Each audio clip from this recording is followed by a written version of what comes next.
Ooh, it's about 9 o'clock on Saturday morning. It's been a couple of days since we restarted the Oliver, and it's colder. Right now it's about 37 degrees and there's quite a wind, so I'm going to see how it starts cold.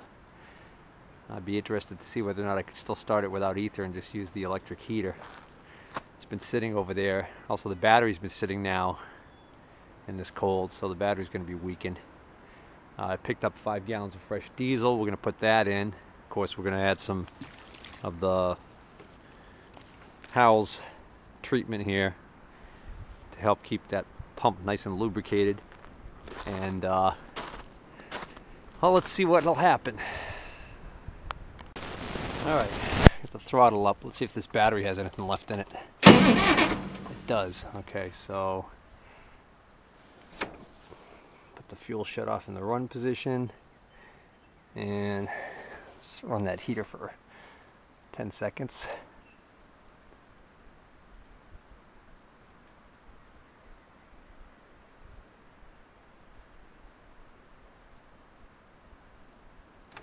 That's right.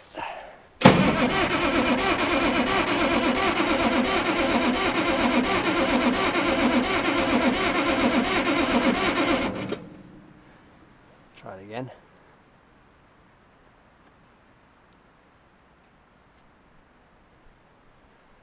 About 5 seconds.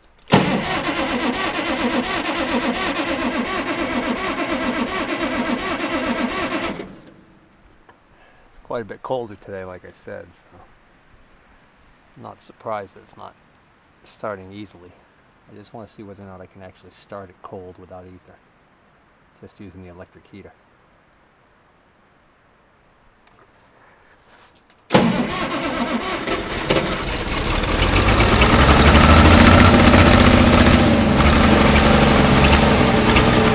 Guess that answers that question.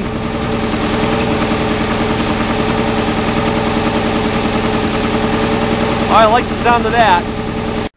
Well, I want to test drive the backhoe, put a little bit of a load on it, get it into a higher gear and see how it runs. But I don't want to do that with my fan blade not turning and giving me any cooling through the radiator, which means I got to get that whole belt situation straightened out, which means I've got to put my alternator back on. And if I'm going to go through the trouble of putting the alternator back on, I might as well revisit it one more time. I had talked about how I could buy this really cheap and that this was my junkyard alternator and that it failed shortly after it was in. And then someone mentioned to me they think that what probably happened was the brushes probably, from sitting so long, broke down. So just out of morbid curiosity, I'm going to pull this apart.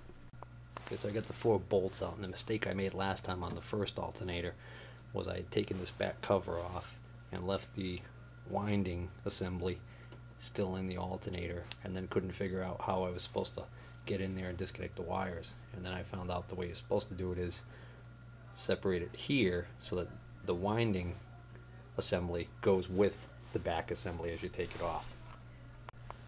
Boy, this one's separated a lot easier than the old one did.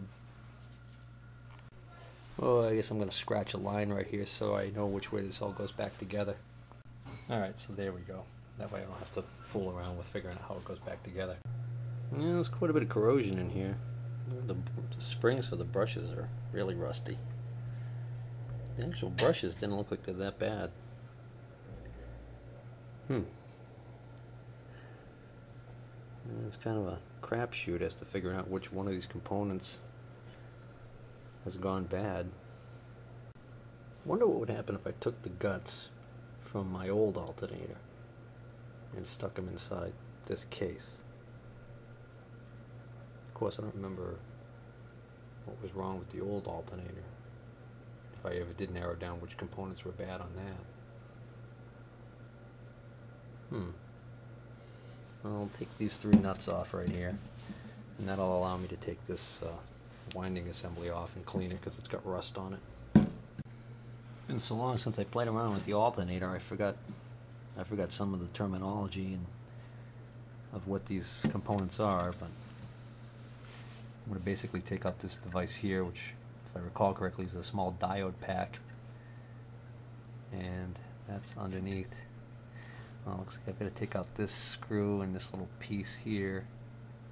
This looks to me like it might be a resistor that I don't think existed in my first alternator's design. So I wonder if that has to do with noise reduction or something like that. Alternators create electrical noise that has to be suppressed, otherwise it can cause difficulty with, well, in the old days I guess it just made noise on your AM radio, but I don't know, that's all theoretical. I don't know what the hell that is. And once that resistor or whatever it is removed, then I can now remove this little pack. Now that leaves really just this one screw here that holds in both the brush holder assembly and the little regulator module deal behind it. Yeah, so I'm just reusing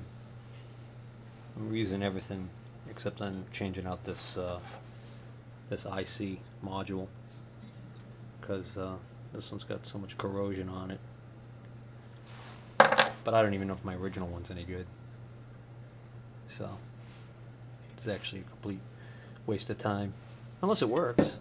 And I'm going to also clean the windings here because they've got rust on them, and throw it together and see what happens. I decided to reuse this brush assembly because it doesn't look like it's broken other than the springs being a little rusted. But my original brush assembly has got so much grease and oil all over it, it's just a mess. The brushes are saturated with oil, which is not good, from when it had been leaked on profusely by the engine. So now I've got to get the brushes in there, and the trick to this is there's actually a slot on the back of the whole assembly here, right there, that little slot. And what you do is you take a small drill bit, you stick it up through the back, and then as you're sticking it up through the back, you push the brushes into place, and this will basically hold the brushes in place while you're getting that assembly in. Well, it's actually easy to stick it in through the front here, so you can see now I've got the drill bit going through this first hole, holding down the first brush, then past the second brush, and then out the back hole, and then that will come out right there through that slot. So feed this down even further, and then after I get it all assembled, all I have to do is pull my drill bit out through that back slot, and the brushes should pop into place. So there I am, my drill bit sticking out. So now I can, as I clean this up, I can reinstall this and then put it together. Alright, so I got that cleaned up, and I'm going to put it back together. So the plan here is throw it on the tractor so that my belt will spin my fan, and just for the heck of it, we'll test it, and if the alternator works, great, and if it doesn't, well, then I'll know that it's time to buy that new alternator I was talking about for, I think, 30 bucks, which made me feel so silly about bothering with this in the first place. Okay, got it all back together, pull the drill bit out, give it a spin. Sounds good. No noise, no adverse noises. So let's go throw it on the tractor. Well, the alternator's not working at all. I can't even get the light to come on, charge light. So either that or my key switch is bad again. But at least I got something in there to keep that fan spinning. So I guess I can take it for a ride. Better air up this tire a little bit. I just drove over into the field here in second gear. Now let's drop it into fifth. See what kind of power we got.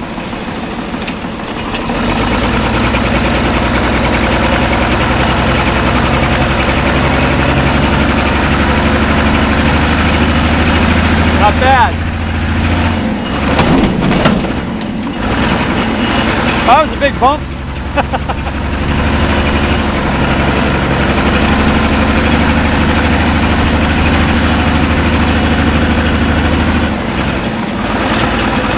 Oh, I definitely got to address the power steering.